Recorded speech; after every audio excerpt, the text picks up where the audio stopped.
Hello friends, welcome again to my YouTube channel. आज के इस वीडियो में हम डिस्कस करेंगे अकाउंटिंग स्टैंडर्ड्स में से फोर्थ अकाउंटिंग स्टैंडर्ड के बारे में। इंट्रोडक्शन टू फाइनेंशियल अकाउंटिंग में से अब तक हमने जितने भी लेक्चर्स अपलोड किए हैं उन सभी लेक्चर्स का लिंक डिस्क्रिप्शन में गिवन है, आप जाकर देख सकते हैं। आज के इस लेक्चर में हम अकाउंटिंग स्टैंडर्ड 4 अंडरस्टैंड करेंगे। With the help of numerical example हम आपको ये भी बताएंगे कि इस अकाउंटिंग स्टैंडर्ड के अकॉर्डिंग एक अकाउंटेंट को अकाउंटिंग करते हुए क्या क्या नॉर्म्स, रूल्स और रेगुलेशंस फॉलो करने पड़ते हैं। अब तक हम 3 अकाउंटिंग स्टैंडर्ड्स आपको करवा चुके हैं। अगर वो लेक्चर्स आपने मिस किए तो उन लेक्चर्स का लिंक डिस्क्रिप्शन में गिवन है, आप जाकर देख लीजिएगा। जैसे कि आपको पता है कि अकाउंटिंग स्टैंडर्ड्स जो हैं वो रूल्स होते हैं, नॉर्म्स होते हैं, रेगुलेशंस होती हैं, कुछ ऐसी पॉलिसीज होती हैं जो हेड अकाउंटिंग इंस्टीट्यूट के द्वारा प्रिपेयर की जाती हैं और इनका फॉलो अप करना हर बिजनेस ऑर्गेनाइजेशन के लिए बहुत जरूरी होता है। तो ऐसे ही बहुत सारे हमारे पास अकाउंटिंग स्टैंडर्ड्स हैं, उनमें से आज हम फोर्थ अकाउंटिंग स्टैंडर्ड के बारे में डिस्कस करेंगे और पता लगाएंगे कि फोर्थ अकाउंटिंग स्टैंडर्ड के अकॉर्डिंग एक अकाउंटेंट को क्या नॉर्म्स, रूल्स, रेगुलेशंस और पॉलिसीज फॉलो करनी पड़ती हैं अकाउंटिंग करते हुए। लेकिन स्टार्ट करने से पहले आपसे रिक्वेस्ट है कि भाई अगर आप फर्स्ट टाइम हमारे चैनल पर आए तो चैनल को सब्सक्राइब करके बेल आइकन को जरूर क्लिक कर दीजिएगा, ताकि फ्यूचर में अगर हम कोई भी वीडियो अपलोड करते हैं तो उसका नोटिफिकेशन आपको मिलता रहे। चलिए सबसे पहले हम देख लेते हैं कि ये अकाउंटिंग स्टैंडर्ड 4 है किस बारे में। आप अपनी मोबाइल स्क्रीन पर देख सकते हो, अकाउंटिंग स्टैंडर्ड 4 हमारे पास है contingencies and events occurring after the balance sheet date. Contingencies एक तरफ and events occurring after the balance sheet date, यानी ये जो अकाउंटिंग स्टैंडर्ड है ना, ये 2 हिस्सों में बटा हुआ है। एक तरफ हमें कॉन्टिजेंसीज के बारे में क्या क्या ट्रीटमेंट करना है ये सीखने को मिलेगा, और दूसरी तरफ कुछ ऐसे इवेंट्स जो बैलेंस शीट प्रिपेयर करने के बाद हमारे सामने आते हैं, उनका कब कैसे ट्रीटमेंट किया जाता है ये सीखने को मिलेगा। तो ओवरऑल अकाउंटिंग स्टैंडर्ड 4 जो है वो 2 पोर्शंस में डिवाइडेड है। कॉन्टिजेंसीज एक तरफ, events occurring after the balance sheet date एक तरफ। तो सबसे पहले तो इस अकाउंटिंग स्टैंडर्ड की ना थोड़ी सी इंट्रोडक्शन हम देख लेते हैं कि ये स्टैंडर्ड कब आया और इसके हमें क्या क्या रूल्स हैं। सबसे पहले इंट्रोडक्शन। ये जो अकाउंटिंग स्टैंडर्ड है वो 1 अप्रैल 1995 में इफेक्टिव था, यानी 1 अप्रैल 1995 के बाद जितनी भी फाइनेंशियल स्टेटमेंट्स बनी होंगी उनमें ये अकाउंटिंग स्टैंडर्ड, इस अकाउंटिंग स्टैंडर्ड के द्वारा प्रोवाइड किए गए जितने भी रूल्स हैं वो फॉलो करना कंपलसरी है। कोई भी बिजनेस ऑर्गेनाइजेशन हो, स्मॉल हो, लार्ज हो, मीडियम साइज की हो, ये सभी को फॉलो अप करना पड़ेगा। जो भी बिजनेस फाइनेंशियल स्टेटमेंट्स प्रिपेयर करता है उसके लिए ये रूल्स कंपलसरी हैं। अब ये है किस बारे में? ये एक ऐसा अकाउंटिंग स्टैंडर्ड है जो हमें रूल्स और रेगुलेशंस एक्सप्लेन करता है। किसके बारे में? अकाउंटिंग स्टैंडर्ड 4 हमें यह बताता है कि कॉन्टिजेंसीज और events occurring after the balance sheet date, इन 2 आइटम्स का फाइनेंशियल स्टेटमेंट्स में कैसे डिस्क्लोजर करना है, कैसे इसका ट्रीटमेंट करना है। मतलब कॉन्टिजेंसीज होती क्या है, उसका कब, कहां, कैसे ट्रीटमेंट करना है। Events after the balance sheet date क्या होते हैं, इनका कब, कैसे, कहां ट्रीटमेंट करना है। यहां पर आप देख सकते हो, this accounting standard explains the rules regarding treatment of contingencies and events occurring after the balance sheet date। यानी ये एक ऐसा अकाउंटिंग स्टैंडर्ड है जो 2 हिस्सों में बटा हुआ है। कॉन्टिजेंसीज का ट्रीटमेंट क्या किया जाएगा, और ऐसे इवेंट्स जो बैलेंस शीट बनाने के बाद हमारे सामने आते हैं उनका ट्रीटमेंट क्या किया जाएगा। But before the approval of financial statements from appropriate authority, लेकिन आपको यह भी ध्यान रखना होगा कि कुछ ऐसी एक्टिविटीज जो बैलेंस शीट के बाद हमारे सामने आती हैं, यानी बैलेंस शीट बन चुकी है, प्रिपेयर हो चुकी है, लेकिन उसके बाद कुछ ऐसे इवेंट्स हो जाते हैं जिनका ट्रीटमेंट करना कंपल्सरी होता है। तो उनका ट्रीटमेंट कब कैसे किया जाएगा, लेकिन वो ट्रीटमेंट तभी पॉसिबल है अगर अप्रूवल नहीं मिली है। आपको पता होना चाहिए कि कंपनीज के द्वारा बनाई गई जो बैलेंस शीट होती है उसकी अप्रूवल कंपल्सरी रहती है। तो अगर अप्रूवल अभी नहीं मिली है तो अप्रूवल से पहले पहले उनका ट्रीटमेंट कैसे करना है ये आज हम सीखेंगे। वीडियो अगर अच्छी लगेगी तो इसको लाइक और अपने सभी फ्रेंड्स के साथ शेयर जरूर कर दीजिएगा। तो जैसे कि मैंने आपको बताया कि ये जो अकाउंटिंग स्टैंडर्ड 4 है वो दो हिस्सों में बटा हुआ है। कॉन्टिंजेंसीज क्या होती हैं, उनका ट्रीटमेंट कब कैसे किया जाता है। इवेंट्स बैलेंस शीट के बाद जो हमारे सामने आते हैं वो क्या होते हैं और उनका ट्रीटमेंट कब कैसे किया जाता है। तो पहले कॉन्टिंजेंसीज की बात करते हैं, बहुत ही आसान है। कॉन्टिंजेंसीज होती क्या है? आपने ये वर्ड जो है वो बहुत बार सुना होगा, 11th और 12th स्टैंडर्ड में भी आपने ये किया होगा, लेकिन जेन्युइन मीनिंग किसी को नहीं पता होता। कॉन्टिंजेंसीज होती क्या है, अब हम बहुत ही इजी वे में एक्सप्लेन करेंगे, थोड़ा ध्यान देना, ठीक है? ध्यान से सुनोगे, इस लेक्चर को अंडरस्टैंड करोगे, साथ साथ नोट डाउन करोगे तो बहुत इजी लगेगा। सिर्फ देखने के लिए आए हो तो ये लेक्चर आपके लिए बहुत डिफिकल्ट होगा। सो अंडरस्टैंड करिएगा, कॉपी पेन लेकर बैठिएगा, अच्छे से अंडरस्टैंड हो जाएगा। कॉन्टिंजेंसीज होती क्या है? कॉन्टिंजेंसी एक ऐसी कंडीशन है, एक ऐसी सिचुएशन है विच मे और may not take place in future. थोड़ा इजी करते हैं और आपको ना एक डायग्राम की हेल्प से एक्सप्लेन करते हैं, एक फ्लो चार्ट की हेल्प से एक्सप्लेन करते हैं कॉन्टिंजेंसीज होती क्या है।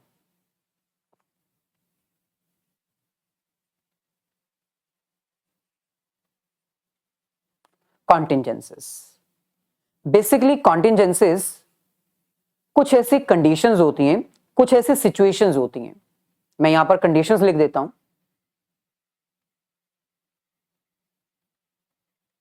कॉन्टिंजेंसीज कुछ ऐसी कंडीशंस होती हैं जो प्रेजेंट पे नहीं फ्यूचर पे डिपेंड करती हैं। यानी फ्यूचर में वो कंडीशन हो भी सकती है, मे टेक प्लेस, विच मे टेक प्लेस। जरूरी नहीं है कि फ्यूचर में वो होंगी ही, मे नॉट टेक प्लेस, नहीं भी हो सकती हैं। विच मे टेक प्लेस और विच मे नॉट टेक प्लेस। सो कॉन्टिंजेंसीज कुछ ऐसी कंडीशंस होती हैं जो प्रेजेंट में हमने अंडरटेक की हैं, कंडीशन आज की है, लेकिन वो कंडीशन पूरी होगी या नहीं होगी ये अभी नहीं पता, ये फ्यूचर में पता चलेगा, है ना? जैसे फॉर एग्जांपल आप क्रिकेट मैच देख रहे हो और आपने कहा कि इस ओवर में, इस आने वाले ओवर में एक बॉल ऐसी होगी जिसमें सिक्सर लगेगा। प्रेजेंट आपने कंडीशन रखी कि सिक्सर लग सकता है, आपने स्पेकुलेशंस की, होगा या नहीं होगा ये तो फ्यूचर में। सो कॉन्टिंजेंसीज कुछ ऐसी कंडीशंस होती हैं जो प्रेजेंट में प्रिवेल कर रही हैं, लेकिन वो पूरी होगी या नहीं होगी ये फ्यूचर के ऊपर डिपेंड करता है, विच मे और विच मे नॉट टेक प्लेस। तो कॉन्टिंजेंसीज कुछ ऐसी कंडीशंस होती हैं जो हो भी सकती है और नहीं भी हो सकती, विच मे और मे नॉट टेक प्लेस। लेकिन उसके होने या ना होने से या तो वो हो सकती है या फिर वो नहीं हो सकती। उसके होने से, एक ऐसी कंडीशन जिसके होने से आउटकम क्या आएगा वो भी पता नहीं है, लॉस भी हो सकता है, प्रॉफिट भी हो सकता है, लॉस भी हो सकता है, प्रॉफिट भी हो सकता है। सिमिलरली अगर वो चीज ना हुई तो, अगर वो कंडीशन पूरी ना हुई तो भी प्रॉफिट भी हो सकता है, लॉस भी हो सकता है। मतलब जिसका आउटकम भी पता नहीं है हमें, जिसका आउटकम पता ही नहीं है हमें। सो कॉन्टिंजेंसीज कुछ ऐसी कंडीशंस होती हैं जो हो भी सकती हैं, नहीं भी हो सकती, जिसके होने से हो सकता है प्रॉफिट हो जाए, हो सकता है लॉस हो जाए, जिसके ना होने से हो सकता है प्रॉफिट हो जाए, हो सकता है लॉस हो जाए। तो कॉन्टिजेंसीज एक तरह से अनसर्टेनिटी है, फ्यूचर के बारे में पता लगाना थोड़ा मुश्किल है। तो यहां पर आप देख सकते हो कॉन्टिजेंसीज का एक प्रॉपर डेफिनेशन आपके सामने लिखा हुआ है। कॉन्टिजेंसीज मीन्स अ कंडीशन और सिचुएशन। कॉन्टिजेंसीज कुछ ऐसी कंडीशंस होती हैं, कुछ ऐसी सिचुएशंस होती हैं which exist on the date of balance sheet, यानी जिस वक्त हम बैलेंस शीट बना रहे हैं उस वक्त वो कंडीशन हमें पता है, कंडीशन हमें पता है, लेकिन वो होगी या नहीं होगी ये नहीं पता। हो भी सकती है, नहीं भी हो सकती।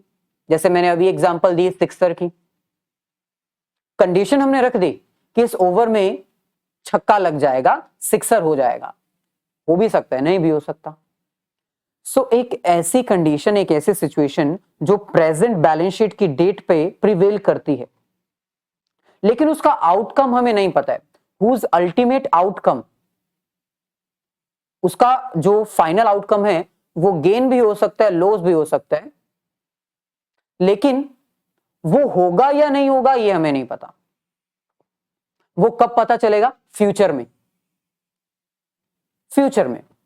सो कॉन्टिजेंसीज कुछ ऐसी कंडीशंस और सिचुएशंस होती हैं जो प्रेजेंट बैलेंस शीट प्रिपेयर करने के टाइम पर एग्जिस्ट तो करती हैं, लेकिन वो होंगी या नहीं होंगी ये फ्यूचर के ऊपर डिपेंड है। देयर अकरेंस और non occurrence is a future uncertain event.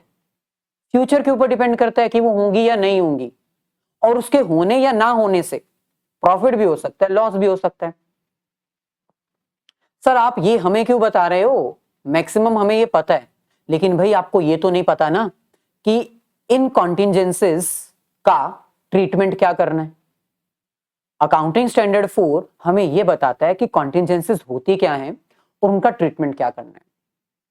सो अगर बैलेंस शीट प्रिपेयर करने के टाइम पर कुछ ऐसी कॉन्टिजेंसीज हैं, कुछ ऐसी कंडीशंस हैं जो हो भी सकती हैं, नहीं भी हो सकती, जिसका आउटकम प्रॉफिट भी हो सकता है, लॉस भी हो सकता है, इनका ट्रीटमेंट फाइनेंशियल स्टेटमेंट्स में कब, कैसे, कहां, किस तरह किया जाता है, ये आज हम आपको बताएंगे।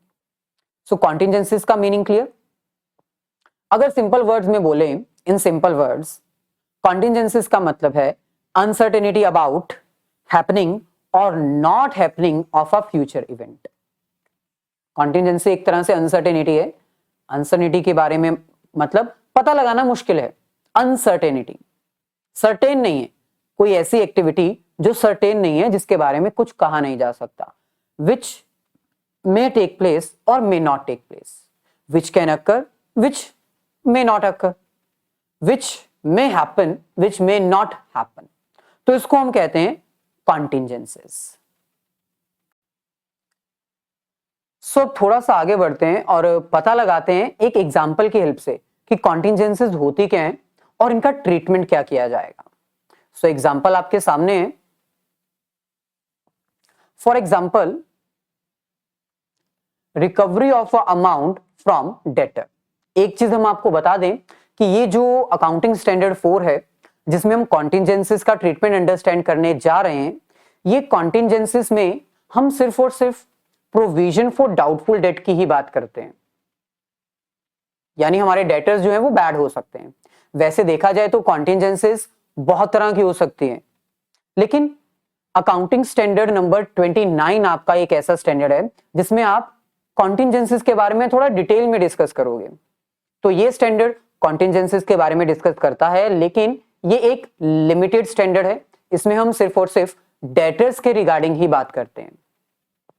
यानी मान लो कि आपने अपने डेटर से 50,000 रुपीज रिकवर करने हैं।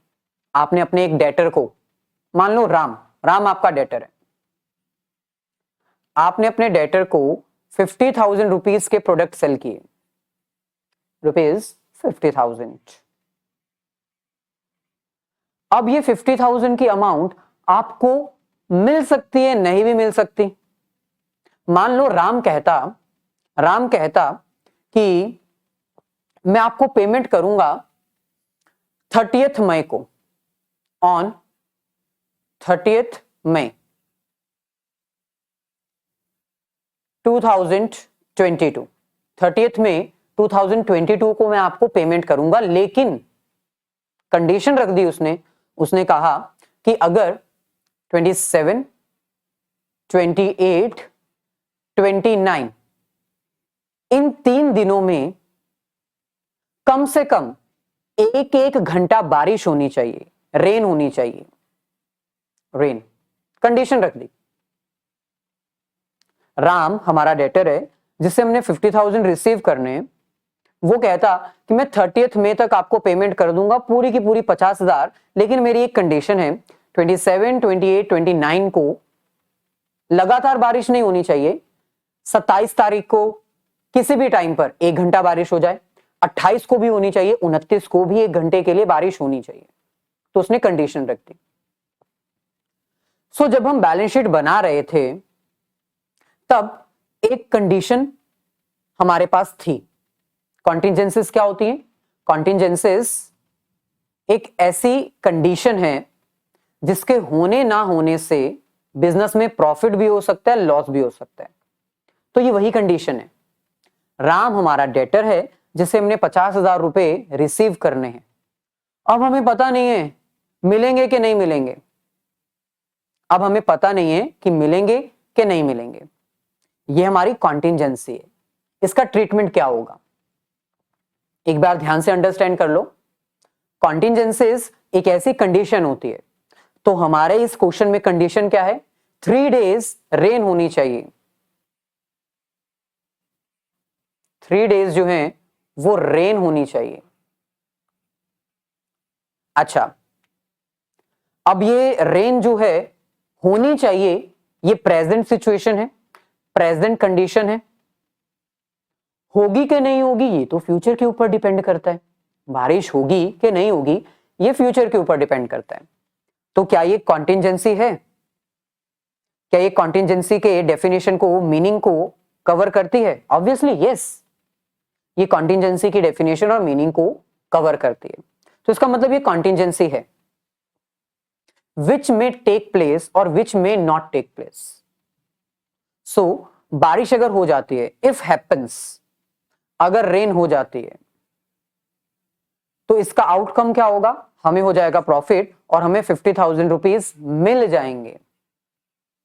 लेकिन अगर बारिश नहीं होती, नॉट हैपन, तो फिर हमें हो जाएगा लॉस और हमारा 50,000 जो है वो डूब जाएगा। यानी कॉन्टिंजेंसीज क्या है? कॉन्टिंजेंसी कुछ ऐसी कंडीशंस होती हैं, कुछ ऐसी सिचुएशंस होती हैं जो प्रेजेंट बैलेंस शीट बनाते समय एग्जिस्ट करती हैं। एक ऐसी कंडीशन जो बैलेंस शीट बनाते समय एग्जिस्ट करती है। तो कंडीशन तो हमारे पास ऑलरेडी थी। राम जो हमारा डेटर था उसने कंडीशन पहले ही रख दी थी। अब वो कंडीशन हो भी सकती है, नहीं भी हो सकती, वो फ्यूचर के ऊपर डिपेंड करता है, क्योंकि बारिश होगी या नहीं होगी कुछ कहा नहीं जा सकता।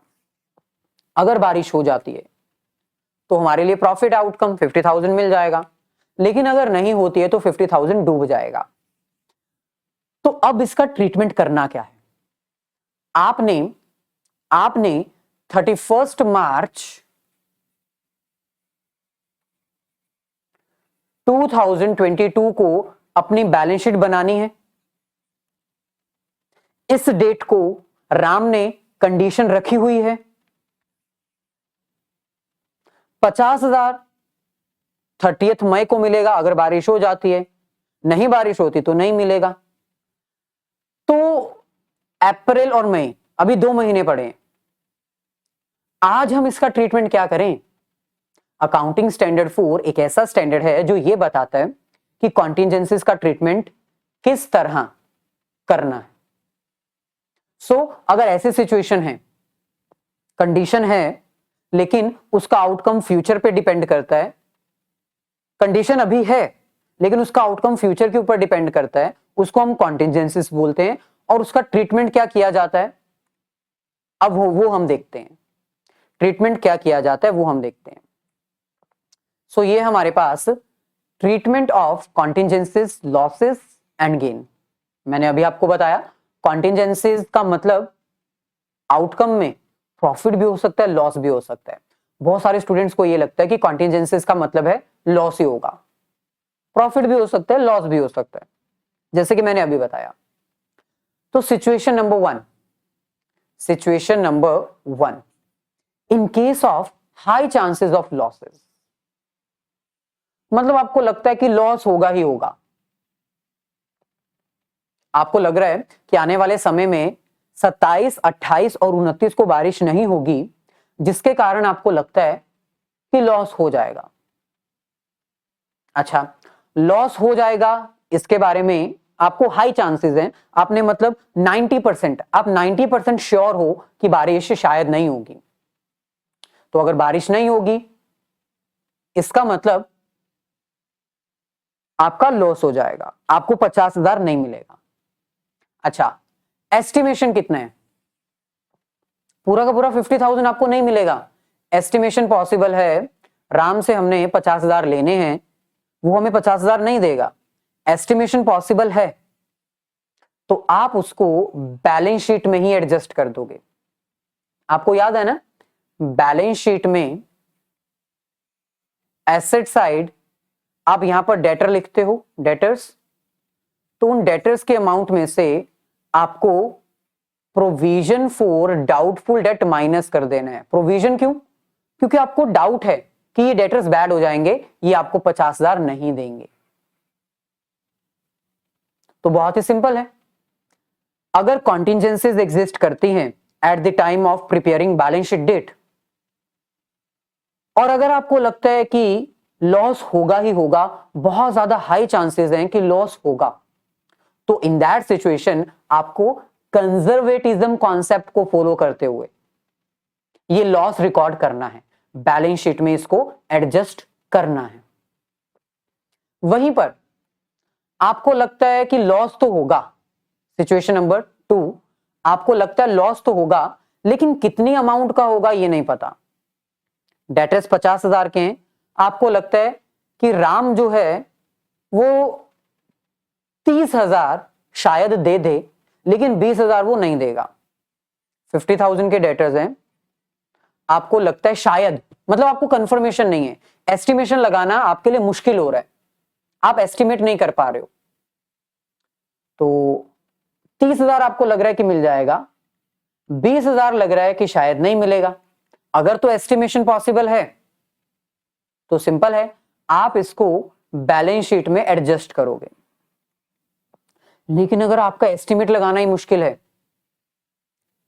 आपको नहीं पता चल पा रहा है कि कितने का लॉस होगा, लॉस होगा ये कंफर्म है, 27, 28 और 29 को बारिश नहीं होने वाली, हाई चांसेस हैं कि बारिश नहीं होगी, हाई चांसेस हैं कि बारिश ना होने की वजह से आपको लॉस हो जाए, लेकिन लॉस कितने का होगा ये नहीं पता, नो आइडिया, नो आइडिया। अगर एस्टिमेशन डिफिकल्ट है तब आपको बैलेंस शीट में उसका ट्रीटमेंट नहीं करना है, तब आपको उसका ट्रीटमेंट कहां पर करना है, आपको फाइनेंशियल स्टेटमेंट्स में उसको डिस्क्लोज कर देना है। बोर्ड ऑफ डायरेक्टर्स के लिए एक रिपोर्ट बनाई जाती है ना फाइनेंशियल स्टेटमेंट्स के साथ, तो उस रिपोर्ट में आपने ये भी मेंशन कर देना है कि लॉस हो सकता है डेटर्स का, हो सकता है हमें पैसे ना मिले, लेकिन अमाउंट नहीं पता। तो बहुत ही सिंपल कॉन्सेप्ट है, अगर कॉन्टिजेंसीज एग्जिस्ट करती हैं और आपको लगता है कि लॉस ज्यादा हो सकता है, हाई चांसेस है कि लॉस हो सकता है, और आप एस्टिमेट भी कर सकते हो कि लॉस कितने का होगा, एस्टिमेशन पॉसिबल है, तो आपको बैलेंस शीट में ही उसकी एडजस्टमेंट कर देनी है। लेकिन आपको लगता है लॉस तो होगा, लॉस तो होगा, लेकिन कितनी अमाउंट का होगा ये नहीं पता। इन दैट सिचुएशन एस्टिमेशन लगाना थोड़ा अगर मुश्किल हो जाता है, तो आपको बैलेंस शीट में नहीं, बैलेंस शीट के बाहर फाइनेंशियल रिपोर्ट्स के अंदर उसको डिस्क्लोज कर देना। ऐसे ही आगे बढ़ते हैं। ये तो हमारे पास फर्स्ट सिचुएशन थी ना, ये हमारे पास फर्स्ट सिचुएशन थी जहां पर हाई चांसेस है कि लॉस होगा ही होगा, लॉस होगा, एस्टिमेशन किया जा सकता है, बैलेंस शीट में रिकॉर्ड करो, लॉस होगा लेकिन एस्टिमेट नहीं किया जा सकता, तो फाइनेंशियल स्टेटमेंट्स में डिस्क्लोज करो। Second situation, in case of remote chances of losses. Second मतलब आपको लगता है आपको लगता है लॉस हो सकता है, एस्टिमेशन आपकी मतलब सही नहीं है, लो चांसेस, शायद बारिश हो जाए और हमें पैसा मिल जाए, शायद बारिश ना हो तो पैसा शायद ना मिले, मतलब आप एस्टिमेट नहीं कर पा रहे हो, आपके जो चांसेस ऑफ लॉसेस है ना वो हैं लेकिन बहुत कम है। 20% और 30% आपको लगता है कि बारिश नहीं होगी और पैसा नहीं मिलेगा, लेकिन 70% आपको लगता है कि बारिश होगी, मॉनसून आएगा, सावन का महीना है, मॉनसून आएगा तो पैसा मिल भी सकता है, यानी लॉसेस के चांसेस कम हैं। भाई अगर लॉसेस के चांसेस कम हैं तो आपको in that situation no need to do any adjustment और एनी डिस्क्लोजर। अगर चांसेस लो हैं तो आपको बैलेंस शीट में या फिर फाइनेंशियल रिपोर्ट में कहीं पर भी ये स्टेटमेंट डिस्क्लोज करने की जरूरत नहीं है। लेकिन 3 कंडीशंस ऐसी हैं जिसको डिस्क्लोज करना ही पड़ेगा। Condition number 1, existence and amount of guarantee. अगर आपने किसी के साथ कोई गारंटी की है कोई अमाउंट को लेकर, तो जितनी अमाउंट की गारंटी की है उसको या तो एडजस्ट कर दो या फिर फाइनेंशियल रिपोर्ट्स में डिस्क्लोज करो। ये आपको करना ही पड़ेगा। अगर आपने किसी के साथ कोई गारंटी एंटर की है, कोई अमाउंट को लेकर आपने गारंटी एंटर की है। Second, obligations arising from discounted bill of exchange. मान लो आपके पास कोई बिल्स रिसीवेबल है, आपके पास एक बिल रिसीवेबल है और वो बिल रिसीवेबल आप अपने बैंक से डिस्काउंट करवा लेते हो, यानी आप बिल ऑफ रिसीवेबल गिरवी रख के बैंक से एडवांस में पैसा ले लेते हो, और अगर वो डिसऑनर हो जाता है, डिसऑनर मतलब बाउंस हो गया, बैंक को उसके पैसे वापस नहीं मिले, तो बैंक तो आपसे पैसा वापस मांगने आएगा ना। ये आपने 11th स्टैंडर्ड में किया होगा, dishonour of bill of exchange. तो अगर डिस्काउंट करवाया गया बिल ऑफ एक्सचेंज डिसऑनर हो जाता है तो ऑब्लिगेशन आपके ऊपर आएगी।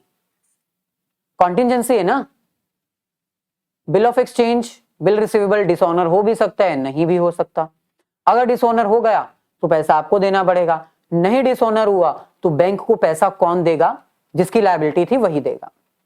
तो ये भी एक कॉन्टिजेंसी है जिसको रिकॉर्ड करना जरूरी है। थर्ड सिचुएशन, अगर कोई और ऑब्लिगेशन बिजनेस ने अंडरटेक की है, कोई और लायबिलिटी है, कोई और पेमेंट है जो फ्यूचर में करनी पड़ सकती है, उसको भी हमें रिकॉर्ड करना पड़ेगा। लेकिन अगर आउटकम गेन हो तो, अगर आउटकम गेन हो तो आपको पता है कंजर्वेटिज्म कॉन्सेप्ट के अकॉर्डिंग, प्रूडेंस कॉन्सेप्ट के अकॉर्डिंग हम गेन्स को रिकॉर्ड नहीं करते।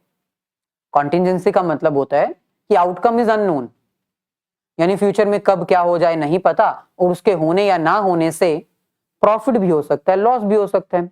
लॉस होगा तो हम रिकॉग्नाइज करेंगे, लेकिन अगर गेन होगा, प्रॉफिट होगा, तो हम उसको रिकॉग्नाइज नहीं करेंगे। So contingency gains should not be recognised, ये हमें रिकॉग्नाइज नहीं करने हैं फाइनेंशियल स्टेटमेंट्स में। क्यों नहीं करने हैं? क्योंकि भाई उनका आउटकम जो है वो पता नहीं है। ऐसा ना हो कि हम उसको रिकॉर्ड कर लें और फ्यूचर में प्रॉफिट ना हो, और अगर प्रॉफिट नहीं हुआ और हम पहले से अगर रिकॉर्ड करके बैठे हैं तो हमारी फाइनेंशियल स्टेटमेंट्स गलत हो जाएंगे। सो रेवेन्यू जब तक रिकॉग्नाइज नहीं हो जाता, जब तक एक्चुअल में रिसीव नहीं हो जाता, तब तक हम उसको कभी भी रिकॉर्ड नहीं करेंगे। सो इन कंक्लूजन, कॉन्टिजेंसी का ट्रीटमेंट अगर हम देखें, इन कंक्लूजन क्या है? कॉन्टिजेंसीज,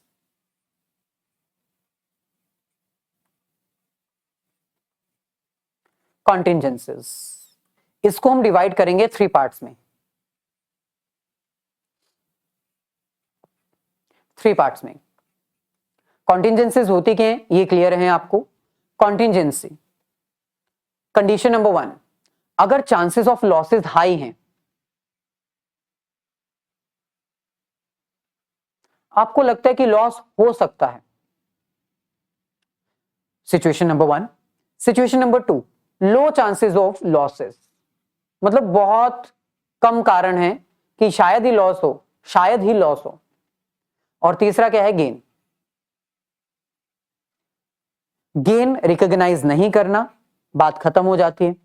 अगर लो चांसेस ऑफ लॉसेस हैं, उसको भी हम रिकॉग्नाइज नहीं करेंगे, रिकॉर्ड नहीं करेंगे, ना ही बैलेंस शीट में, ना ही डिस्क्लोजर में।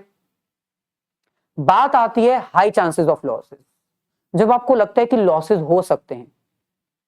इसमें फर्स्ट सिचुएशन है, एस्टिमेशन किया जा सकता है, कितने अमाउंट का लॉस होगा ये एस्टिमेशन किया जा सकता है। अगर एस्टिमेशन किया जा सकता है तो वो कहां पर आएगा, बैलेंस शीट में। वो अमाउंट आपको बैलेंस शीट में एडजस्ट करनी है। सिचुएशन 2 बी, एस्टिमेशन पॉसिबल नहीं है, नॉट पॉसिबल। मतलब पता लगाना कि कितना लॉस होगा ये मुमकिन नहीं है, या फिर आप पता लगाने में सफिशिएंट नहीं है, आपको पता लगाना नहीं आ रहा। इन दैट सिचुएशन आप उसको बैलेंस शीट में तो नहीं, लेकिन फाइनेंशियल रिपोर्ट्स में आप उसको डिस्क्लोज कर सकते हो। फाइनेंशियल रिपोर्ट्स में आप उसको डिस्क्लोज कर सकते हो, यानी डिस्क्लोजर। तो कॉन्टिंजेंसीज होती क्या है, उनका ट्रीटमेंट कौन सी सिचुएशन में कैसे करना है, ये आपके सामने है। कॉन्टिंजेंसीज का ट्रीटमेंट बहुत इजी है, आई होप अंडरस्टैंड हो गया होगा। अब हम बढ़ते हैं आगे और बात करते हैं events occurring after the balance sheet date, यानी अकाउंटिंग स्टैंडर्ड 4 का सेकेंड पार्ट, जो कि बहुत इंपॉर्टेंट है। सबसे पहले तो हमें यह पता होना चाहिए events occurring after the balance sheet date होता क्या है। यहां पर लिखा हुआ है ना, events occurring after the date of balance sheet, यानी बैलेंस शीट बन गई। आप अपनी बैलेंस शीट कब बनाते हो, नॉर्मली 31 मार्च, अगर आप फाइनेंशियल ईयर फॉलो कर रहे हो, और अगर आप कैलेंडर ईयर फॉलो कर रहे हो तो 31 दिसंबर। सो मान लो आप अपनी बैलेंस शीट बनाते हो 31 मार्च को, तो आपने अपनी बैलेंस शीट तो बना ली। बैलेंस शीट बनाने के बाद जो इवेंट होंगे उनका ट्रीटमेंट कब, कैसे, कहां किया जाएगा, ये हमें अंडरस्टैंड करना है। अब बहुत सारे स्टूडेंट्स के माइंड में ये क्वेश्चन होगा कि सर 31 मार्च लास्ट डेट होती है जो हमारी फाइनेंशियल ईयर की कहलाती है, इसके बाद जो भी इवेंट्स होंगे वो तो नेक्स्ट फाइनेंशियल ईयर के माने जाएंगे, तो उनका ट्रीटमेंट तो नेक्स्ट ईयर ही होगा ना। तो ये आप हमें क्यों बता रहे हो, ये हमें आता है सर, छोड़ो जाने दो। नहीं भाई, रुको जरा, थोड़े से चेंजेस हैं। आप यहां तक जितना सोचे हो बिल्कुल सही सोचे हो, 31 मार्च लास्ट डेट रहेगी, उससे पहले या उस दिन तक जितनी भी ट्रांजैक्शंस परफॉर्म की जाएंगी उसको रिकॉर्ड किया जाएगा, उसके बाद की ट्रांजैक्शन तो हमें रिकॉर्ड नहीं करनी है। लेकिन ये अकाउंटिंग स्टैंडर्ड 4 कुछ ऐसे ट्रांजैक्शंस के बारे में आपको बताएगा जिनका ट्रीटमेंट आपको उसी फाइनेंशियल ईयर में करना पड़ेगा, चाहे वो फाइनेंशियल ईयर खत्म हो चुका है फिर भी करना पड़ेगा। तो एक बार देख लो events occurring after balance sheet date होता क्या है। Events occurring after the balance sheet date means happening of an event having some impact on the financial statement. Events occurring after the balance sheet date मतलब एक ऐसी transaction perform करना या फिर एक ऐसा इवेंट हो जाना जो हमारी फाइनेंशियल स्टेटमेंट्स के ऊपर इंपैक्ट डालता है, प्रभाव डालता है। लेकिन वो डेट कौन सी कहलाती है, कौन सा टाइम पीरियड कहलाता है, after preparing the balance sheet date but before its approval by a competent authority। आपको पता होगा कि balance sheet as on 31 March prepare की जाती है, लेकिन इसका मतलब ये तो नहीं है ना कि 31 मार्च 2022 को ही आपने सारी बैलेंस शीट बना ली है। भाई बैलेंस शीट बनाने में, एडजस्टमेंट्स करने में और बोर्ड ऑफ डायरेक्टर्स की अप्रूवल लेने में काफी टाइम लगता है। 1 महीने, 2 महीने, 15 दिन, 20 दिन एक्स्ट्रा लग जाते हैं। 31 मार्च 2022 का मतलब ये नहीं है कि उसी दिन बैलेंस शीट बनके तैयार हुई है।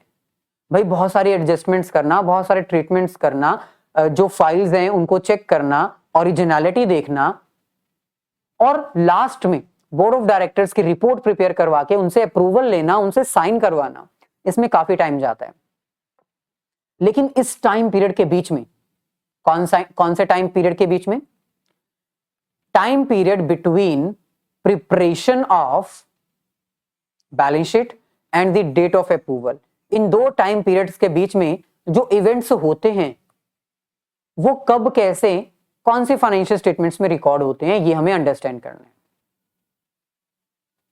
मान लो कि आपने 31 मार्च 2021 को अपनी फाइनेंशियल स्टेटमेंट्स बनाना प्रिपेयर किया, स्टार्ट कर दिया, लेकिन बनाने में, एडजस्टमेंट्स करने में और बोर्ड ऑफ डायरेक्टर्स की अप्रूवल लेने में डेट आ गई 8 अगस्त 2021। तो इस टाइम पीरियड के बीच में 1 अप्रैल से लेकर 8 अगस्त 2021 तक अगर कोई बीच में कोई ट्रांजैक्शन परफॉर्म होती है तो वो कहां रिकॉर्ड की जाएगी? आप कहोगे सर इसमें कौन सी बात है, अगला साल स्टार्ट हो चुका है ना, नेक्स्ट फाइनेंशियल ईयर स्टार्ट हो चुका है ना, तो हम उसमें करेंगे। एब्सोल्युटली, आप बिल्कुल सही कह रहे हैं, आप बिल्कुल सही कह रहे हैं।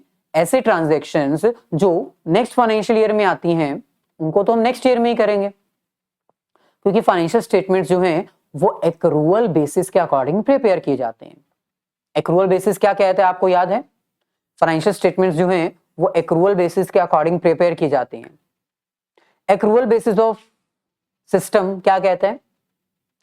करंट ईयर की ट्रांजैक्शंस को हम करंट ईयर में ही रिकॉर्ड करेंगे, चाहे पैसा मिला है चाहे नहीं मिला, चाहे पेमेंट की गई है चाहे पेमेंट नहीं की गई।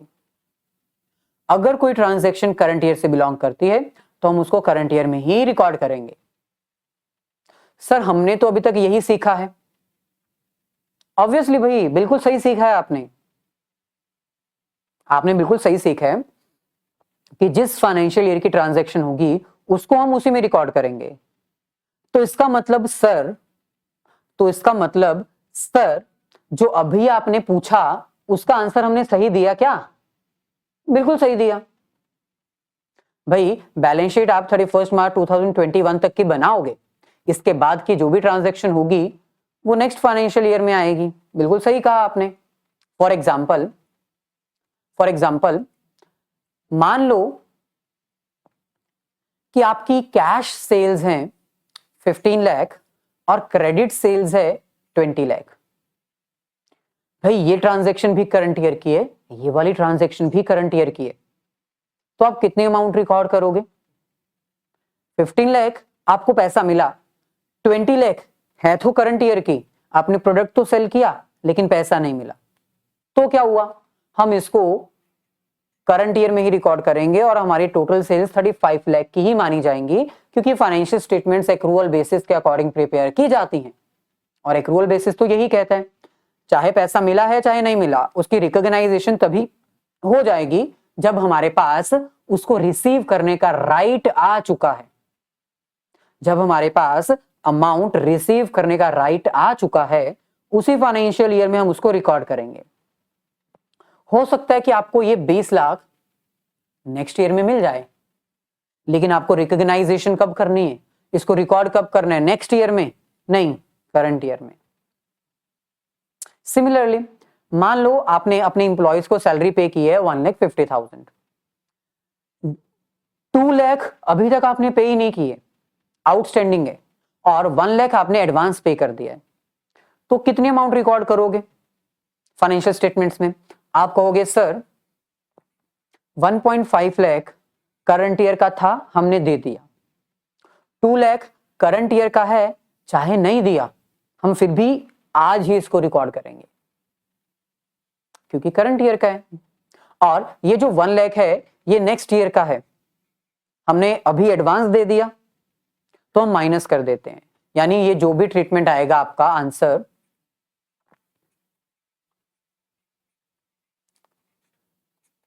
2,50,000, यही आप अमाउंट रिकॉर्ड करोगे। तो सर इसका मतलब तो कॉन्सेप्ट क्लियर है, ऐसी ट्रांजैक्शंस जो नेक्स्ट ईयर से बिलोंग करती हैं वो नेक्स्ट ईयर में जाएंगी और जो करंट ईयर से बिलोंग करती हैं वो करंट ईयर में आएंगी। नो मैटर्स कि कैश रिसीव हुआ है या नहीं हुआ, कैश पे किया है या नहीं किया, उसको हम करंट ईयर में करेंगे। तो आप बिल्कुल सही कह रहे हो, लेकिन मैं आपसे एक और एग्जांपल पूछना चाहता हूं और उसका आंसर पूछना चाहता हूं। एग्जांपल नंबर 2, मान लो कि 31 मार्च 2021 में आपके पास क्लोजिंग स्टॉक था 10 लाख का। 15 अप्रैल 2021 यानी बैलेंस शीट क्लोज करने के बाद 31 मार्च 2021 को आप अपनी बैलेंस शीट प्रिपेयर करते हो ना, इस डेट के बाद गोडाउन में जहां पर ये 10 लाख का स्टॉक पड़ा हुआ है वहां लग जाती है आग। आपका सारा स्टॉक हो जाता है बर्बाद, डैमेज ड्यू टू फायर। तो क्या करोगे? बैलेंस शीट तो बन गई और 31 मार्च 2021 के अकॉर्डिंग आपकी बैलेंस शीट में 10 लाख रुपए भी पड़े हुए हैं, मतलब 10 लाख का स्टॉक पड़ा हुआ है जो कि बैलेंस शीट में ऑब्वियसली शो किया जाएगा। लेकिन जेन्युइन वे में देखा जाए, लिटरल वे में अगर देखा जाए तो आपके पास कुछ भी नहीं है, आपका सारा स्टॉक राख हो चुका है, आपको पता है इसके बारे में। तो क्या करोगे? बैलेंस शीट के बाद की ट्रीटमेंट है नेक्स्ट जो फाइनेंशियल ईयर है 31 मार्च 2022, क्या उसकी वेट करोगे? मतलब आप वेट करोगे, आराम से बैठे रहोगे, 31 मार्च 2022 जब आएगा तब उसमें लिखोगे कि 10 लाख का हमारा जो स्टॉक है वो आग लगने के कारण खत्म हो चुका है। आपने बैलेंस शीट बनाई 31 मार्च 2021 को, 15 दिन के बाद आग लग गई, तो क्या 1 साल का पूरा वेट करोगे? ये तो धोखाधड़ी होगा। आपको पता है कि आपकी जो फाइनेंशियल स्टेटमेंट्स हैं वो बहुत सारे इंटरनल और एक्सटर्नल यूजर्स यूज करते हैं। यूजर्स ऑफ अकाउंटिंग इंफॉर्मेशन में आपने पढ़ा होगा कि बहुत सारे इंटरनल और एक्सटर्नल यूजर्स होते हैं। इंटरनल यूजर्स में मैनेजर्स आ जाते हैं, ऑनर्स आ जाते हैं, इंप्लॉइज आ जाते हैं, और एक्सटर्नल यूजर्स में गवर्नमेंट आ जाती है, कस्टमर्स आ जाते हैं, टैक्स अथॉरिटीज आ जाती हैं, क्रेडिटर, सप्लायर, इन्वेस्टर्स, ये सब आ जाते हैं। तो क्या आप उन सब से ये बात छुपाओगे 10 लाख का स्टॉक खत्म हो गया, खल्लास, पड़ा ही नहीं है? ये तो धोखाधड़ी होगा। बोर्ड ऑफ डायरेक्टर ने अभी अप्रूवल नहीं दी है। 31 मार्च, मैं यहां पर लिख देता हूं आपकी कन्वीनियंस के लिए, 31 मार्च 2021 को सब सही चल रहा था, आपने अपनी बैलेंस शीट बनाना स्टार्ट कर दी। 15 अप्रैल 2021 को एक इवेंट हुआ, आग लग गई, सारा स्टॉक खत्म हो गया। ठीक है, आपने बैलेंस शीट बनाना कंटिन्यू रखा और 30 सितंबर तक बैलेंस शीट बनके तैयार हुई और 30 सितंबर को बोर्ड ऑफ डायरेक्टर्स ने अप्रूवल कर दी, इसकी साइन कर दी। तो ये आपकी डेट है फाइनेंशियल स्टेटमेंट्स के क्लोजर की, और ये आपकी डेट है जब आपकी फाइनेंशियल स्टेटमेंट्स को अप्रूवल मिली है। तो इस टाइम पीरियड के बीच में जो भी इवेंट हुए हैं, इस टाइम पीरियड के बीच में जो भी इवेंट्स हुए हैं उनको हम कहते हैं events occurring after the balance sheet date. तो आपका ये जो इवेंट है वो 15 अप्रैल 2021 को हुआ है, जो कि बैलेंस शीट बनने के बाद अप्रूवल से पहले हुआ है। अगर गोडाउन में आग लगी होती फॉर एग्जांपल 15 मार्च को, तो क्या वो event occurring after balance sheet कहलाता? नहीं, क्योंकि अभी तो आपने बैलेंस शीट प्रिपेयर करना भी स्टार्ट नहीं किया है और आग पहले ही लग गई थी। तो उसका ट्रीटमेंट जो नॉर्मल होता है वही किया जाएगा, वो मेरे को बताने की जरूरत नहीं है। हम ये डिस्कस कर रहे हैं कि बैलेंस शीट बनना स्टार्ट हो चुकी है, 31 मार्च खत्म हो चुका है, उसके बाद नेक्स्ट फाइनेंशियल ईयर भी स्टार्ट हो चुका है, लेकिन अप्रूवल अभी नहीं मिली है। तो इस टाइम पीरियड के बीच में जो इवेंट्स हुए उनका ट्रीटमेंट करना है, नहीं करना, करना है तो कैसे करना है, कहां करना है, ये सब हम आपको बताएंगे। तो इतना तो क्लियर है कि ये जो इवेंट है वो क्या कहलाएगा, event occurring after balance sheet date. तो क्या अब मैं आपको ये कहूं कि एक्रूअल बेसिस के अकॉर्डिंग ये नेक्स्ट फाइनेंशियल ईयर का है और इसको हम नेक्स्ट फाइनेंशियल ईयर में ही रिकॉर्ड करेंगे? अभी नहीं, नहीं भाई, हम ऐसा नहीं कर सकते, फिर तो ये गलत होगा। हम फाइनेंशियल स्टेटमेंट्स बनाते हैं for the true and fair presentation of financial performance and position. हम अपने फाइनेंशियल स्टेटमेंट्स इसलिए बनाते हैं ना, ताकि हम अपने यूजर्स को एक ट्रू और फेयर फाइनेंशियल परफॉर्मेंस और पोजीशन बता सके। लेकिन भाई इतनी बड़ी बात हम छुपाएंगे तो ये तो गलत होगा और हमारे पास फ्रॉड का केस भी हो सकता है हमारे ऊपर। तो ऐसी सिचुएशन में क्या करें? बहुत ही सिंपल कॉन्सेप्ट है। ऐसे इवेंट्स जो बहुत ज्यादा इंपॉर्टेंट होते हैं, जिनका बहुत ज्यादा मेजर इंपैक्ट होता है, ऐसे इवेंट्स जिनका बहुत ज्यादा मेजर इंपैक्ट होता है फाइनेंशियल स्टेटमेंट्स के ऊपर, ये हमें ट्रीट करने पड़ते हैं। चाहे बैलेंस शीट क्लोजर का डेट आ चुका है, 31 मार्च 2021 आ चुका है, लेकिन इसके बावजूद हमें इसका ट्रीटमेंट पहले ही करना पड़ेगा। हम नेक्स्ट फाइनेंशियल डेट की वेट नहीं कर सकते, हम 31 मार्च 2022 की वेट नहीं कर सकते, हमें इसका ट्रीटमेंट करना पड़ेगा ताकि इंटरनल और एक्सटर्नल यूजर्स को एक कंप्लीट इंफॉर्मेशन दी जा सके। तो आप अपनी स्क्रीन पर देख सकते हो, we need to inform our internal as well as external users regarding this event. अगर वो इवेंट बहुत इंपॉर्टेंट है, उसका बहुत इंपॉर्टेंट इंपैक्ट है, तो वो हमें बताना ही होगा। जैसे कॉन्टिंजेंसीज हम या तो बैलेंस शीट में बताते हैं या फिर डिस्क्लोजर में बताते हैं। सिमिलरली ऐसे इवेंट्स जो बैलेंस शीट के बाद आते हैं, बोर्ड ऑफ डायरेक्टर्स के अप्रूवल से पहले हमें पता चल जाते हैं, उनके दो ट्रीटमेंट हो सकते हैं। या तो वो हमें फाइनेंशियल स्टेटमेंट्स में एडजस्ट करना होगा, जिनको हम एडजस्टिंग इवेंट्स कहते हैं, और या फिर हमें उसको फाइनेंशियल स्टेटमेंट्स में सिर्फ डिस्क्लोजर करना होगा और इसको हम नॉन एडजस्टिंग इवेंट्स कहते हैं। यानी जैसे कॉन्टिंजेंसीज को अंडरस्टैंड करने के लिए हमने आपके लिए ये टेबल बनाया था, similarly events occurring after balance sheet date में भी आपको एक ये टेबल याद करना है, ये एक डायग्राम याद करना है, तो आपको पता चल जाएगा कि कब किसका कैसे ट्रीटमेंट करना है। तो यहां पर हम आपके लिए प्रिपेयर कर देते हैं, ध्यान से अंडरस्टैंड करिएगा क्योंकि यही कॉन्सेप्ट बहुत इंपॉर्टेंट है।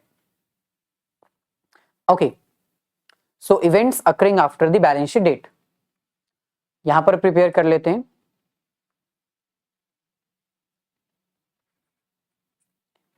Events after balance sheet date. भाई सबसे पहले तो आपको यही चेक करना है कि जो इवेंट की बात हो रही है वो बैलेंस शीट डेट के बाद का ही है ना, पहले का नहीं होना चाहिए। अगर पहले का है तो फिर वो ये स्टैंडर्ड को फॉलो नहीं करेगा। सो एक चीज आपको याद रखनी है, event after balance sheet date मतलब जैसे 31 मार्च 2021 आपकी बैलेंस शीट डेट होती है और डेट ऑफ अप्रूवल है आपकी 30 सितंबर 2021। तो इस टाइम पीरियड के बीच में जो इवेंट होगा उसको हम कहेंगे event after balance sheet date. अच्छा, तो मान लो एक ऐसा इंफॉर्मेशन आपके पास है, आपने बैलेंस शीट बनाना स्टार्ट कर दिया है। मान लो कि 15 अप्रैल 2021 को एक इवेंट हो जाता है, एक ऐसा इवेंट हो जाता है जिसको event after balance sheet date कहा गया है। अब सबसे पहले तो आपने ये पता लगाना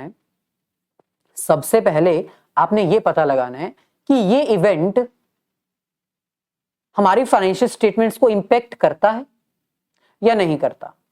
करता है तो कितना करता है।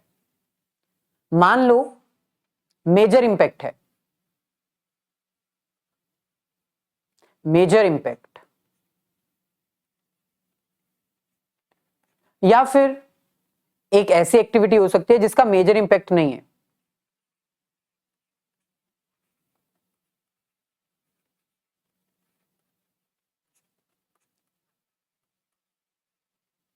यानी सबसे पहले आपको यही चेक करना है कि जो भी इवेंट हुआ है after the balance sheet date वो इंपॉर्टेंट है या इंपॉर्टेंट नहीं है, यानी वो फाइनेंशियल स्टेटमेंट्स को इंपैक्ट कर रहा है या नहीं कर रहा। क्योंकि कई बार कुछ ऐसी ट्रांजैक्शंस होती हैं जो रेगुलर नेचर की होती हैं, जैसे फॉर एग्जांपल इन्वेस्टमेंट की वैल्यू का फ्लक्चुएट होना, इन्वेस्टमेंट तो फ्लक्चुएट होती रहती है, 10 लाख की इन्वेस्टमेंट की थी, 11 की हो गई, 12 की हो गई, 8 की हो गई, 9 की हो गई। तो इन्वेस्टमेंट जो है वो फ्लक्चुएट होती रहती है, ये रेगुलर नेचर की ट्रांजैक्शन है, हम इसको रिकॉर्ड नहीं करेंगे, हम इसको रिकॉग्नाइज नहीं करेंगे।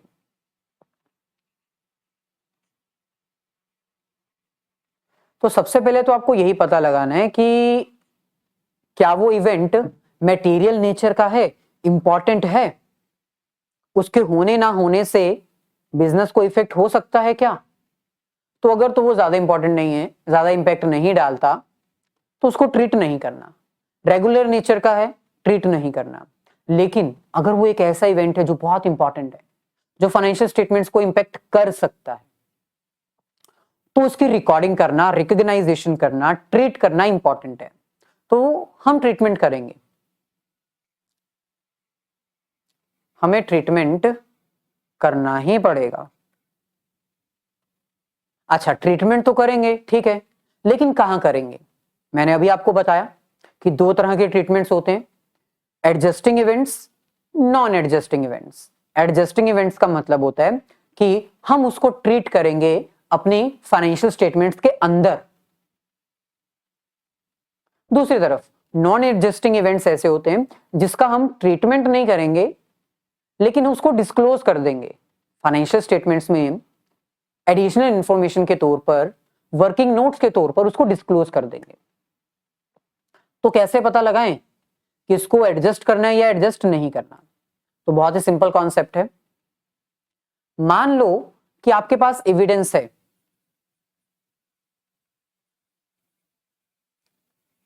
जिस तारीख को आपने बैलेंस शीट बनाना स्टार्ट किया, उस दिन या उससे पहले आपको नॉलेज है, आपके पास एविडेंस है कि फ्यूचर में कुछ हो सकता है। मान लो फॉर एग्जांपल आपने 1 जनवरी 2021 को एक कॉन्ट्रैक्ट एंटर किया, एक कॉन्ट्रैक्ट साइन किया, contract regarding sales of plot. आपके बिजनेस के पास एक प्लॉट था, एक लैंड था, आपने उसको बेचना है। आप 1 जनवरी 2021 को एग्रीमेंट साइन कर चुके हो, लेकिन अभी तक सेल नहीं किया है। आपने उसको सेल किया है 15 अप्रैल 2021 को। यानी आपके पास एविडेंस था, आपके पास एविडेंस था कि 1 जन को आपको पता था कि आपको अपनी प्रॉपर्टी सेल करनी पड़ेगी। लेकिन प्रॉपर्टी सेल कब की? After the balance sheet date. तो ये कौन सी एक्टिविटी कहलाएगी? बिफोर बैलेंस शीट या आफ्टर? ये आफ्टर बैलेंस शीट वाली डेट वाली एक्टिविटी कहलाएगी, क्योंकि फाइनल जो आउटकम है वो आपने बैलेंस शीट के बाद किया। आपने अपनी प्रॉपर्टी 15 अप्रैल को बेची है। अब इसका ट्रीटमेंट क्या होगा? मतलब आप इसको एडजस्ट करोगे या डिस्क्लोज करोगे? तो सिंपल है, ये आपको एडजस्ट करना पड़ेगा।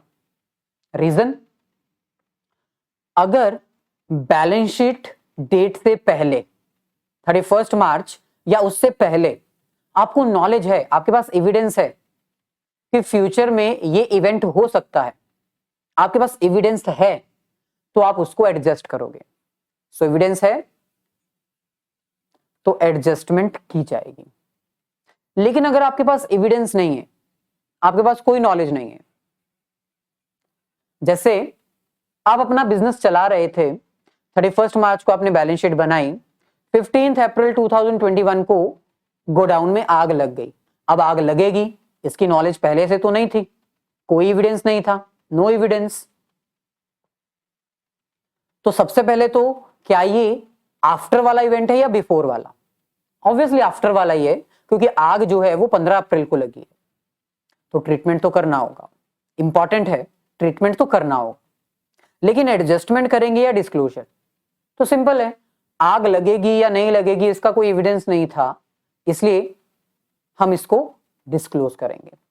तो अगर इवेंट के होने के बारे में आपको पहले से नॉलेज नहीं है, एविडेंस नहीं है, तो आप उसको डिस्क्लोज करोगे, डिस्क्लोजर। तो ये चार्ट आपको याद करना पड़ेगा।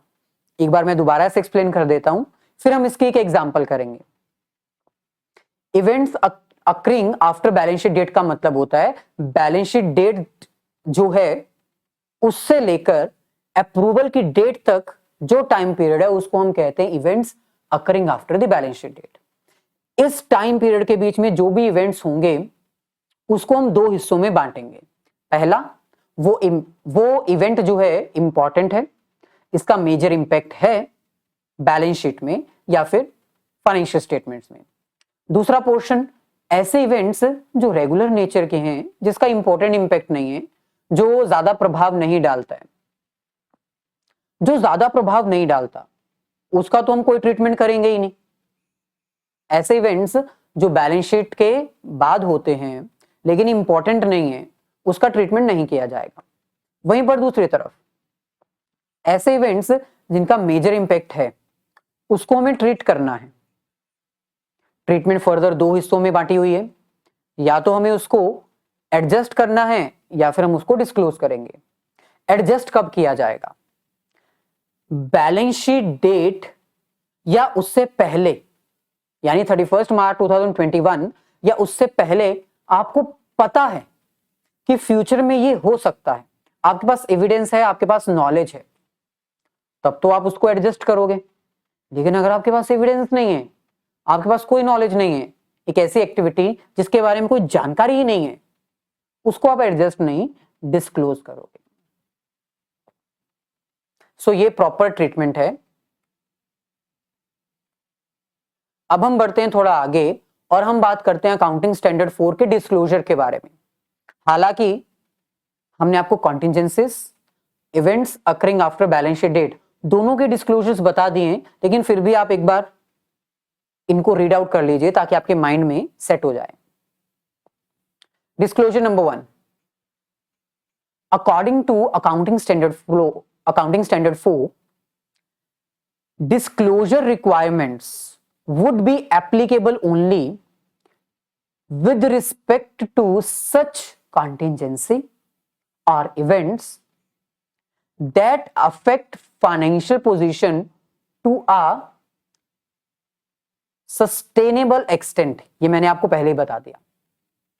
अकाउंटिंग स्टैंडर्ड 4 के अकॉर्डिंग फाइनेंशियल स्टेटमेंट्स जो हम प्रिपेयर करते हैं उसके डिस्क्लोजर में हमें केवल और केवल वही कॉन्टिजेंसीज और वही इवेंट्स डिस्क्लोज करने हैं जिनका एक इंपॉर्टेंट इंपैक्ट है। मैंने अभी बताया, जो इंपॉर्टेंट इंपैक्ट नहीं है, जो ज्यादा इफेक्ट नहीं करते हैं, उसको तो हमें ट्रीट ही नहीं करना होता। सो ऐसे ट्रांजैक्शंस, ऐसे इवेंट्स, ऐसी कॉन्टिजेंसीज जिनका एक इंपॉर्टेंट इंपैक्ट है हमारी फाइनेंशियल पोजीशन के ऊपर, फाइनेंशियल स्टेटमेंट के ऊपर, हम उसी को डिस्क्लोज करेंगे, नहीं तो नहीं करेंगे। रूल नंबर टू यानी disclosure number 2, in case of contingent loss is not provided for, an estimate of the financial impact and nature of such loss are usually disclosed through notes unless the probability of such a loss is a remote। ये भी हमने आपको बता दिया। यहां पर contingencies की बात कर रहे हैं। अगर contingencies losses रिमोट नेचर के हैं, मतलब लो चांसेस ऑफ लॉसेस, तो हमें उनका ट्रीटमेंट नहीं करना होता, हमें उसको डिस्क्लोज भी नहीं करना होता। लेकिन अगर कॉन्टिजेंसीज में लॉसेस हो सकते हैं लेकिन एस्टिमेशन करना थोड़ा मुश्किल है, इन दैट सिचुएशन हम डिस्क्लोजर करेंगे। वहीं पर अगर कॉन्टिजेंसीज लॉसेस करवा सकती हैं और हम उसका एस्टिमेट भी कर सकते हैं, फिर हम बैलेंस शीट में करेंगे।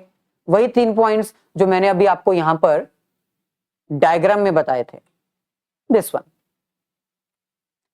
अगर लॉस होगा, चांसेस लो हैं, तो कोई डिस्क्लोजर नहीं। गेन होगा तो भी डिस्क्लोजर नहीं।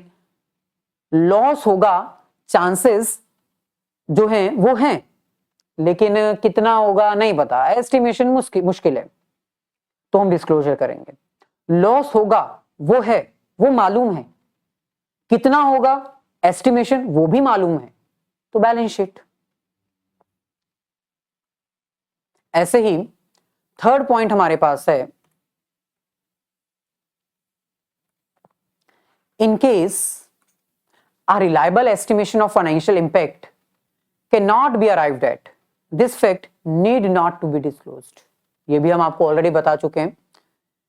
In case of reliable estimation, भाई अगर एस्टिमेशन पॉसिबल नहीं है तो उसको हम डिस्क्लोज नहीं करेंगे, वो हमें जरूरत नहीं है डिस्क्लोज करने की. लास्ट पॉइंट, फोर्थ,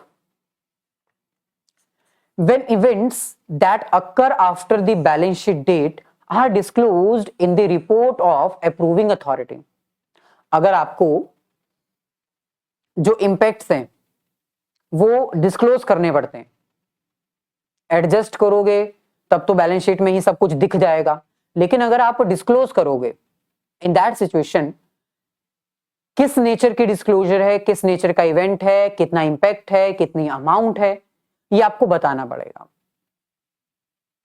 सो अगर आप डिस्क्लोजर करते हो तो आपको वो अमाउंट, नेचर सब डिस्क्लोज करना पड़ेगा साथ में.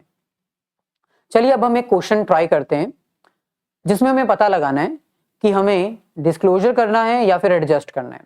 क्वेश्चन आपके सामने, अकाउंटिंग स्टैंडर्ड 4 के रूल्स फॉलो करते हुए आपको इसका आंसर बताना है. क्वेश्चन में हमें कह रहे हैं ABC limited company ended the accounting year on 30th June 2021, यानी 30th जून 2021 उनकी डेट है जब वो अपनी फाइनेंशियल स्टेटमेंट्स प्रिपेयर करते हैं. And accounts for that accounting period were approved by the board of director on 20th August 2021. 20th अगस्त 2021 को उनकी बोर्ड ऑफ डायरेक्टर जो है वो बैलेंस शीट को अप्रूव करती है. अच्छा, इसका मतलब 30th जून 2021 से लेकर 20th अगस्त 2021 के बीच में जो भी इवेंट्स होंगे वो कहलाएंगे events after balance sheet date. आगे हमें कह रहे हैं the enterprise was in the business of laying pipeline for oil companies beneath the earth. अच्छा, ये जो कंपनी है वो एक ऐसी कंपनी है जो पाइपलाइंस है ना अंदर गाड़ती है, पाइपलाइंस, ऑयल पाइपलाइंस जमीन के अंदर, beneath the earth. While executing its boring work on 1st August 2021 it met with the rock surface. अच्छा, काम करते करते 1 अगस्त 1st अगस्त 2021 को खुदाई करते करते उनके सामने एक ऐसी सरफेस आई जिसमें बहुत पत्थर थे, रॉक, मतलब उसको खोदना बहुत मुश्किल था. Due to this, it was expected an extra cost of rupees 80 lakhs, जिसके कारण इस कंपनी को 80 लाख ज्यादा खर्च करना पड़ा उस रॉक सरफेस को इंप्रूव करने के लिए. अच्छा, सबसे पहले तो ये डेट कौन सी है? 1st August 2021. 1st अगस्त 2021 यानी after the preparation of balance sheet before the approval, तो ये तो इवेंट आफ्टर बैलेंस शीट ही कहलाएगा. अब हमें ये पता लगाना है कि ये जो 80 लाख है क्या ये इंपॉर्टेंट है? भाई अगर तो इंपैक्ट करता है, अगर तो ये 80 लाख इंपैक्ट करता है फाइनेंशियल पोजीशन को, तब तो हमें इसका ट्रीटमेंट करना होगा. लेकिन अगर इंपैक्ट नहीं करता, ज्यादा बड़ा इंपैक्ट नहीं है, तो फिर हमें इसको रिकॉर्ड नहीं करना है, ट्रीट नहीं करना है. भाई 80 लाख कोई छोटी अमाउंट नहीं होती है. 80 लाख रुपीज एक्स्ट्रा पे करना, एक्स्ट्रा बियर करना लॉसेस को कम कर सकता है, जिससे फाइनेंशियल स्टेटमेंट्स इंपैक्ट होंगी. यानी ये एक इंपॉर्टेंट इंपैक्ट है, इंपॉर्टेंट इवेंट है जिसको रिकॉर्ड करना, ट्रीट करना जरूरी है. तो ये वाला ऑप्शन हटा दो, ट्रीट करना पड़ेगा. अब ट्रीट कैसे करना है? हम इसकी एडजस्टमेंट करेंगे या फिर हम इसको डिस्क्लोज करेंगे? तो बहुत ही सिंपल है. जब ये ट्रांजैक्शन चल रही थी तब हमें तो नहीं पता था कि रॉक सरफेस आएगी और 80 लाख रुपीस हमें एक्स्ट्रा बियर करने पड़ेंगे, नहीं पता था. No evidence. अभी मैंने आपको डायग्राम की हेल्प से बताया, अगर एविडेंस होता है, बैलेंस शीट की डेट या उससे पहले हमारे पास एविडेंस होता है तो अब तो हम उसको बैलेंस शीट में ही एडजस्ट करते हैं, लेकिन अगर एविडेंस नहीं होता तो हम उसको डिस्क्लोज करते हैं, तो इसका डिस्क्लोजर किया जाएगा क्योंकि हमें इसके बारे में कोई नॉलेज नहीं थी। सो यहां पर यही पूछा गया है, how this event will be dealt while financial statements for the year ended 31st June 2021 is preparing। तो ये इवेंट एक ऐसा इवेंट है जो बैलेंस शीट के बाद आया है और इसका ट्रीटमेंट हम 30th जून 2021 वाली बैलेंस शीट में ही करेंगे, एडजस्ट नहीं करेंगे लेकिन डिस्क्लोज करेंगे। तो ये था हमारा आज का लेक्चर जिसमें हमने डिटेल में आपको एक्सप्लेन किया कि अकाउंटिंग स्टैंडर्ड 4 जो कि कॉन्टिजेंसीज और event occurring after the balance sheet के बारे में एक्सप्लेन करता है, उसमें आपको कैसे कैसे कब कब ट्रीट करना है। फाइनल कंक्लूजन आपके सामने है, कॉन्टिजेंसीज कब डिस्क्लोज की जाएंगी, कब एडजस्ट की जाएंगी, कब नहीं की जाएंगी, हमने बता दिया। ऐसे ही events occurring after the balance sheet date कब डिस्क्लोज किए जाएंगे, कब ट्रीट किए जाएंगे, कब नहीं किए जाएंगे, कब एडजस्ट किए जाएंगे, सारा बता दिया। तो अगर वीडियो अच्छी लगी है तो प्लीज इसको लाइक और शेयर जरूर कर दीजिएगा अपने सभी फ्रेंड्स के साथ।